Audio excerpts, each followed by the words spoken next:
প্রায় 1 মাস ধরে মধ্যপ্রাচ্যের ভূ রাজনৈতিক মঞ্চে এমন কিছু ঘটে চলেছে যা নিয়ে কেউ মুখ খুলছে না।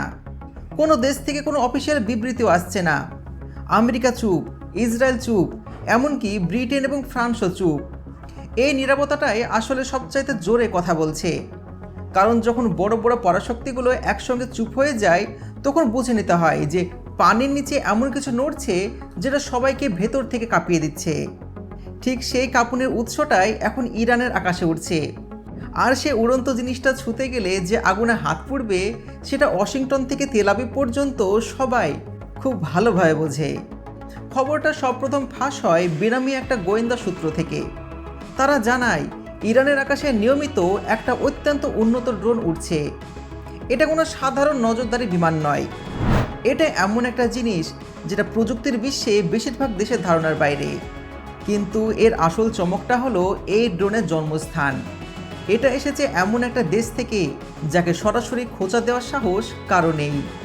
সে দেশটা হলো আর কেউ নয়, নর্থ কোরিয়া, অর্থাৎ কিম জং উনের দেশ থেকে।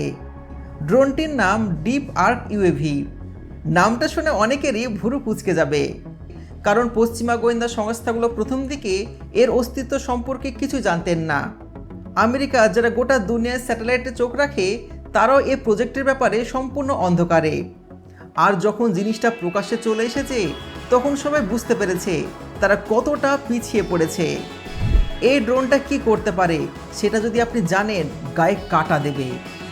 সবপ্রথমত, এটা নিঃশব্দে ঘন্টার পর ঘন্টা আকাশে উঠতে পারে। শত্রুপক্ষ বুঝতেই পারে না কখন তাদের মাথার উপর দিয়ে এটা চলে গেল। এটা এমন রেজুলেশনের ছবি তোলে যা সাধারণ স্যাটেলাইট ইমেজের চাইতেও বহুগুণ স্পষ্ট। সামরিক ঘাঁটি চিহ্নিত করা হোক বা সরাসরি হামলা চালানো হোক, দুটো এই ড্রোন একসঙ্গে করতে পারে। কিন্তু সবচাইতে অবাক করা বিষয় হলো, এটা শত্রুপক্ষের রাডার সিগন্যালকে সম্পূর্ণ ব্লক করতে পারে। মানে শত্রু দেশগুলো নিজেদের মধ্যে কোনো গোপন যোগাযোগ করতে গেলে এই ড্রোন সেই সিগন্যালকে ধরে ফেলে এবং সরাসরি ইরানের সামরিক দপ্তরে পাঠিয়ে দেয়। যুদ্ধ শুরু হবার আগে ইরান জেনে যাচ্ছে যে কে কার সাথে কি পরিকল্পনা করছে। এই ধরনের সক্ষমতা পৃথিবীর হাতে গোনা কয়েকটি দেশের কাছে রয়েছে। আর এখন সেই সক্ষমতা উত্তর কোরিয়ার হাত ধরে ইরানের কোলে এসে পড়েছে। প্রযুক্তিগত দিক থেকে আরও কিছু অবিশ্বাস্য তথ্য বেরিয়ে আসছে। সাধারণ ড্রোন জিপিএস সিগন্যালের উপর ভরসা করে চলে, কিন্তু ডিপ আর্ক সে দেওয়ালটাকে টপকে গেছে। জিপিএস ব্লক করে দিলেও এটা নিজেদের অভ্যন্তরীণ নেভিগেশন সিস্টেম ব্যবহার করে সম্পূর্ণ মিশন সম্পন্ন করে আবার ফেরত আসতে পারে। আর তার উপর এটি মাটির নিচে লুকানো বস্তুকেও শনাক্ত করতে পারে। শত্রু যদি গোপনে ভূগর্ভে অস্ত্রাগার বানায়, সেটাও এই ড্রোনের চোখ এড়াতে পারে না। ভূগর্ভস্থ কম্পন আর বৈদ্যুতিক সংকেত ধরে সে বুঝে নেয় মাটির পেটে কি রয়েছে। ড্রোনটির 2টি আলাদা আলাদা ভার্সন রয়েছে। ছোট ড্রোনটা গোপন তথ্য সংগ্রহ করে, আর বড়টা সরাসরি বোমা বা মিসাইল বহন করে নির্দিষ্ট টার্গেটে নির্ভুল আঘাত করতে পারে। এই দুটো মিলে ইরান এমন একটা ক্ষমতা পেয়েছে যেটা তাদের আগে কখনো ছিল না। তবে জানা গেছে উত্তর কোরিয়া এই ড্রোনটার প্রথম সফল পরীক্ষা চালিয়েছিল বাল্টিক উপকূলে।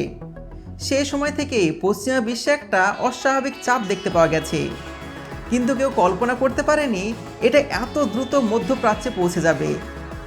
একদিন হঠাৎ করে খবর এলো ইরানের আকাশে এটা উঠছে, আর এটা শোনার পর পশ্চিমা বিশ্ব নড়ে চড়ে বসলো। কারণ ইরান তো আগে থেকেই সামরিক দিক থেকে শক্তিশালী, তাদের নিজস্ব মিসাইল আর ড্রোন প্রযুক্তি তো আছেই। এখন তার সঙ্গে যুক্ত হয়েছে উত্তর কোরিয়ার এই দানবীয় গোয়েন্দা যন্ত্রটি। এটা শুধুমাত্র একটা ড্রোন যোগ হওয়া নয়, এটা পুরো শক্তির সমীকরণ উল্টে দেওয়া। এবার হয়তো অনেকে জিজ্ঞাসা করতে পারে, এই ড্রোনটাকে কেন আমেরিকা বা ইসরায়েল ভূপাতিত করছে না?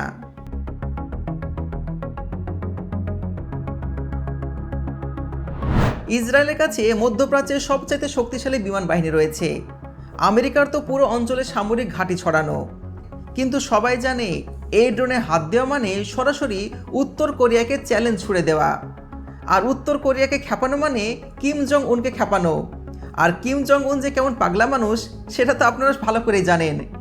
সে তো চান্স খুঁজছে কখন আমেরিকার উপর সে পারমাণবিক বোমা ফেলে দেবে। আর এই কারণে সবাই চুপচাপ তাকিয়ে আছে। আর এই নীরবতাটাই ইরানের জন্য সবচাইতে বড় জয়।